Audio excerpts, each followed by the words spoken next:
இந்த வாரம் Sunday chicken எடுத்திங்கன்னா இந்த மாதிரி பிரியாணி செஞ்சு பாருங்கள். திரும்ப திரும்ப செய்வீங்க, அந்தளவுக்கு அடிக்ட் ஆகிடுவீங்க.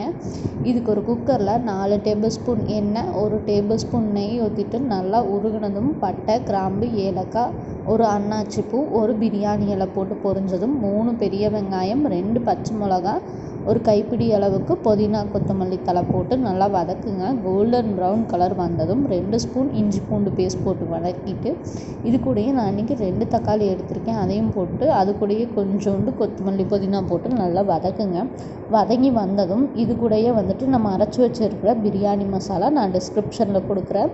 2 ஸ்பூன், 1 ஸ்பூன் மிளகாத்தூள், 1 ஸ்பூன் மல்லித்தூள், 1/4 ஸ்பூன் மஞ்சள்தூள், 1/2 spoon garam masala, 4 table spoon தயிர் எல்லாம் போட்டு நல்லா கிரேவி டெக்ஸ்சர் வந்ததும் சிக்கனை நான் மஞ்சள்தூள், மிளகாத்தூள், உப்பு போட்டு கொஞ்சோண்டு லெமன் ஜூஸ் விட்டு ஊற வச்சுருக்கேங்க 1/2 மணி நேரம்.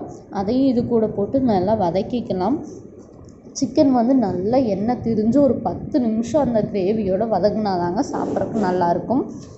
வதங்கினதும் இது கூட ஒரு 1/2 ஸ்பூன் அளவுக்கு லெமன் ஜூஸ் விட்டுட்டு நல்லா பரட்டி எடுங்க. நான் இன்றைக்கி நார்மல் ரைஸில் தான் செய்கிறேன், வீட்டில் இருக்கிற ரைஸை வச்சு தான் செய்கிறேன்.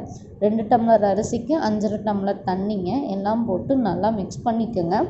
உப்பும் போட்டுக்கோங்க. உப்பும் போட்டுட்டு நல்லா கலந்து விட்டுட்டு கடைசியில் மேலாப்பில் 1 ஸ்பூன் அளவுக்கு நெய் ஊற்றுங்க. உங்களுக்கு பிடிக்கலன்னா நீங்கள் ஊற்ற வேணாம். நல்லா உப்பு எல்லாம் காரம் எல்லாம் அளவாக இருக்கான்னு பார்த்துட்டு மூடி போட்டு மூடி வச்சுக்கோங்க. நீங்கள் பாஸ்மதி ரைஸ் இல்லைனா ஜீரக சம்பா ரைஸ் எதில் வேணாலும் செய்யலாம். மூடி போட்டு மூடி, நான் நார்மல் ரைஸ்னால் 5 விசில் விட்டு எடுக்கிறேங்க. நீங்கள் உங்கள் ரைஸுக்கு தகுந்த மாதிரி விசில் விட்டுக்கலாம். 5 விசில் விட்டு இப்போ இந்த ப்ரெஷர் ரிலீஸ் ஆகிடுச்சுங்க. நம்ம ஓப்பன் பண்ணி பார்க்கலாம். கலரே செமையாக இருக்கும், சாப்பிட்றக்கும் டேஸ்ட் அல்டிமேட்டாக இருக்கும். நல்லா வெந்து பீஸ்லாம் நல்லா வெந்து உதிரி உதிரியாக இருக்குது பாருங்கள். செஞ்சு பார்த்துட்டு எப்படி இருக்குன்னு சொல்லிட்டு மறக்காமல் கமெண்ட் பண்ணுங்கள். பிடிச்சிருந்தால் லைக் பண்ணுங்கள், ஷேர் பண்ணுங்கள், சப்ஸ்கிரைப் பண்ணிக்கோங்க.